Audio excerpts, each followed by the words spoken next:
কোরআনটা পড়বেন ফজরের পরে সূরা ইয়াসিন, জোহরের নামাজের পরে সূরাতুর রহমান তেলাওয়াত করবেন, আসরের নামাজের পরে আম্মা ইয়াতাসাআলুন, মাগরিবের নামাজের পরে সূরা ওয়াকিয়া তেলাওয়াত করবেন, এশার নামাজের পরে সূরা মুলুক তেলাওয়াত করবেন। আপনার ঘর ফেরেশতারা পাহারা দিবে, আপনার ঘরে কোনোদিন চোর ডাকাত আসবে না, আপনার স্বামীর কামাই রুজিতে কোনোদিন অভাব লাগবে না। সূরা ইয়াসিনটা পড়া ভুলিয়েন না রে আম্মা জান। কপাল খারাপ, দুনিয়ার সব কিছুই শিখলেন, কোরআন পড়া শিখলেন না। আমি ছোটবেলার থেকে বলতেছিলাম, ভুলে গেছিলাম, আম্মা জান আমাদের গজল শিখাইতেন, আম্মা জান আমাদের কোরআন পড়া শিখাইছেন। ও পর্দার আড়ালের আম্মা জান, কেন কোরআন শিখলেন না রে মা? কোরআনের মতো আর এত মধুর তেলাওয়াত কই পাইবেন?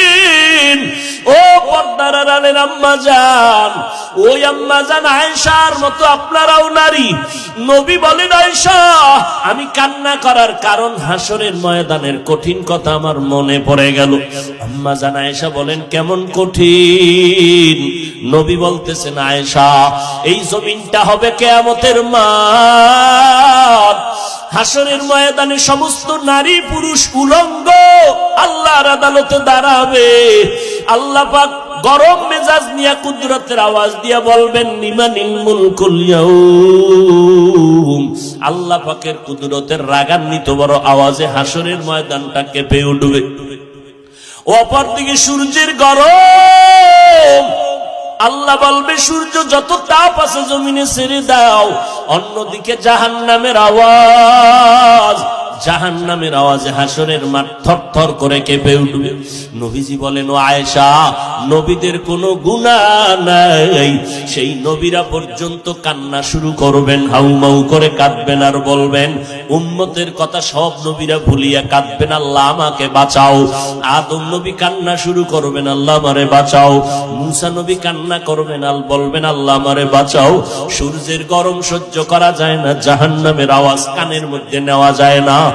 এমন এক কঠিন পরিস্থিতির মধ্যে ইব্রাহিম নবী কাঁদবেন আর বলবেন, আল্লাহ আমারে বাঁচাও। একজন নবী ও উম্মতের কথা কেউ স্মরণ করবেন না। আম্মা জান আয়েশা বলেন, নবী তখন আপনি তো দু জাহানের সরদার, রহমতের নবী, আপনি তখন কি করবেন? আম্মা জানকে নবী বলেন, ও আয়েশা ওই সময় আমি কোন উম্মতের কথা নিজের চিন্তা বাদ দিয়া আমি আল্লাহর দরবারে মাকামে মাহমুদে সিজদায় পড়ে কাঁদব আর বলবো, আল্লাহ আমার উম্মতের বাঁচাও, আমার উম্মতের বাঁচাও। আমি একবারও আমাকে বাঁচানোর কথা বলবো না, আমি আমার মেয়েকে বাঁচাও বলবো না, আমি আমার স্ত্রীকে বাঁচাও বলবো না, আমি বলবো আল্লাহ আমার উম্মতের বাঁচাও। আম্মা জান আয়েশা বলেন, আপনার কান্নার পরে কি হবে? আল্লাহ বা নবী বলেন, ও আয়েশা তখন আমার আল্লাহর অন্তরে মায়ার জোশ আসিয়া যাবে। আমার আল্লাহ বলবে, নবী আপনি মোটেও কাঁদবেন না, মাথা উঁচু করেন, আপনাকে আমি এখনই সুযোগ দিচ্ছি রে নবী, আপনার একটা উম্মত আমি জাহান্নামে দিব না। আপনি বাঁচিয়া বাঁচিয়া এই কোটি মানুষের মধ্য থেকে উম্মত গুলো জান্নাতের দিকে নিয়ে যান। আম্মা জান বলেন, নবী তখন আপনি কি করবেন? নবী বলেন, আমি কোটি কোটি মানুষের মধ্যে উম্মত গুলো বাঁচিয়া আরশে আজিমের নিচে নিয়ে বসাবো।